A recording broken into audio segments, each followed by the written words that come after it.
todos nós, você também deve ter ouvido que algo está acontecendo na Venezuela esses dias. E como sempre acontece nesses casos, somos inundados por notícias da grande mídia com seus próprios interesses. A começar com os mesmos refrões, com os conceitos criados para nos dar medo e não para nos informar. Surgem rapidamente palavras como repressão, ditadura, censura. Mas, como já estamos acostumados, os interesses de oligarquias, dos banqueiros, do Império Norte-Americano estão por trás dessas notícias. Vamos tentar fazer uma leitura mais profunda e entender o que realmente está acontecendo na Venezuela. É muito importante dar uma olhada na geopolítica. A primeira coisa que temos para saber é que a Venezuela tem as maiores reservas de petróleo conhecidas no mundo. Mas vamos entender melhor o que está acontecendo na Venezuela se dermos uma olhada para o seu vizinho do norte, para os Estados Unidos. A sociedade americana é uma das maiores consumidoras dos derivados de petróleo do mundo. Primeiramente, no que diz respeito à gasolina, eles têm a mais alta taxa de carros por habitante do planeta. E obviamente existem outros derivados como plástico, roupas, cosméticos. Para sustentar essa sociedade dependente de petróleo, os Estados Unidos têm que importar 60 dos 100 barris que consomem. Vamos tentar dar uma olhada um pouco mais ampliada de onde vem o petróleo que é consumido nos Estados Unidos. Nesse sentido, o Oriente Médio é uma área-chave. Os Estados Unidos importam uma parte significativa do seu petróleo da Arábia Saudita, Catar, dos Emirados Árabes Unidos, e com esses aliados lançou-se uma estratégia para dominar politicamente a região. São esses interesses de energia, tanto de gás como de petróleo, que estão por trás da guerra do Iraque, da atual situação na Síria, da ocupação da Palestina e da intervenção na Líbia.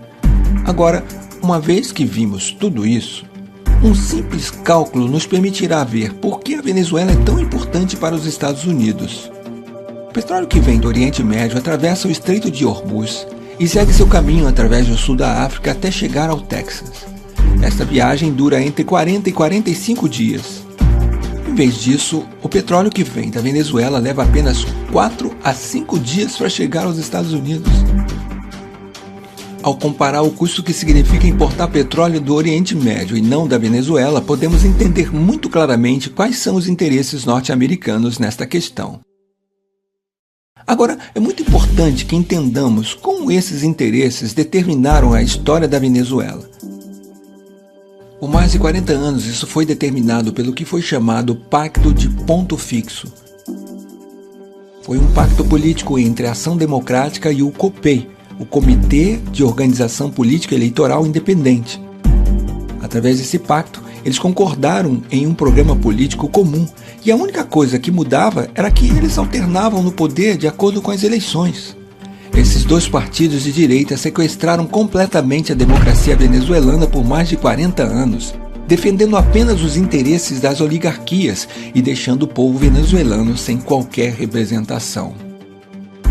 O que eles garantiram durante os 40 anos no poder foi um petróleo barato para os Estados Unidos. Isso causou muita pobreza ao povo, que começou a se manifestar cada vez mais forte. Em fevereiro e março de 1989, essas manifestações já atingiram seu pico, até que foi chamado de Caracaço. Este marco histórico triste para a Venezuela significou a ordem do governo venezuelano para atirar nos manifestantes. Morreram mais de 3.000 pessoas em uma semana. Entre os comandantes militares que se recusaram a atirar nos manifestantes durante o Caracaço se encontrava um muito particular, o comandante Hugo Chávez Frías. Logo depois que tentaram derrubar este regime assassino da oligarquia através de uma rebelião militar que não funcionou, o comandante Chávez se candidatou às eleições e foi assim que ele foi eleito, em 1998, presidente da República da Venezuela. O governo do comandante Chávez significou uma mudança histórica para os venezuelanos e venezuelanas. Primeiro de tudo por causa do enorme fortalecimento da democracia no país. Começou reformulando de forma democrática todas as instituições do Estado através de uma Assembleia Constituinte. Nos 15 anos que levaram a Revolução Bolivariana, foi dada a cifra incrível de 19 eleições, das quais 18 foram vencidas pelo processo revolucionário. Esse processo de democracia representativa permanente também foi completado por um fortalecimento da democracia participativa na Venezuela. Os avanços resultantes das políticas sociais também têm sido muito importantes. A pobreza passou de 54,2% em 95 para 23,9% em 2012. A mortalidade infantil diminuiu em 50%. A saúde e a seguridade social somam atualmente 21% do orçamento do Estado venezuelano. As matrículas universitárias foi de 800 mil para 2.600.000 atualmente, e a Venezuela conta com 75 universidades públicas. Já foi erradicado o analfabetismo em todo o país. Obviamente, o Império Americano, vendo que pela primeira vez na história um governo venezuelano se ocupava muito mais com seu povo do que com os interesses norte-americanos e que o novo processo de união soberana e emancipadora da América Latina ameaçava sua hegemonia política, não ficou com os braços cruzados. Em 2002, apoiou claramente um golpe de Estado contra o governo democraticamente eleito de Hugo Chávez. Tendo falhado graças à mobilização popular, fomentou uma sabotagem econômica através de uma greve de petróleo com o apoio da oligarquia. No entanto, essa nova tentativa de desestabilização também falhou. A única coisa que mudou é que desta vez é uma nova estratégia, o que chamamos de golpe suave.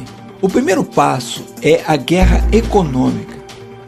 Por mais que se tenha feito muitas mudanças na economia venezuelana, o país ainda depende muito das importações para satisfazer as suas necessidades básicas. E a mesma oligarquia que historicamente criou essa situação está tentando se aproveitar agora dela.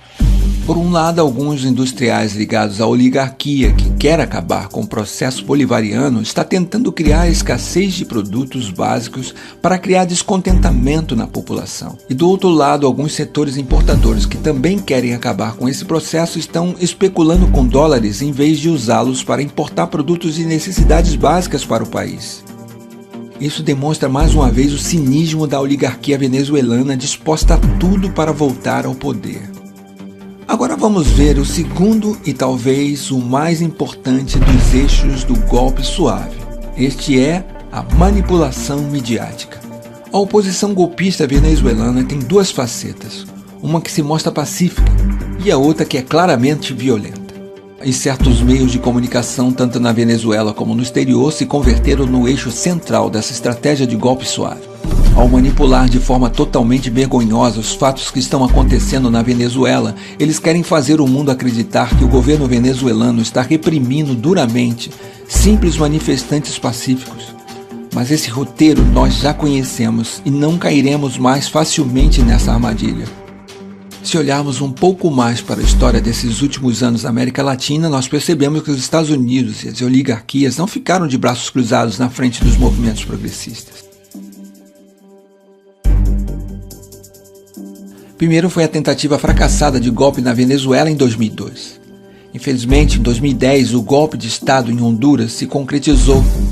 Então foi a vez do Equador, onde felizmente a tentativa de golpe de Estado em 2010 falhou. Mas isso não terminou e o governo paraguaio de Lugo não teve tanta sorte. E em 2012, ele estava derrubado por um golpe de Estado parlamentar. Em 2012 e recentemente em 2014, também foram denunciadas tentativas de golpe de Estado na Bolívia. Em 2016, infelizmente, o Brasil foi vítima desse golpe parlamentar. Desta vez, na Venezuela, a história está tentando se repetir, mas o povo de lá não vai permitir. O povo latino-americano tem aprendido muito com o passado, por isso não vai mais deixar o Império Norte-Americano e as oligarquias locais conseguirem tirar o processo de mudança em que se encontram.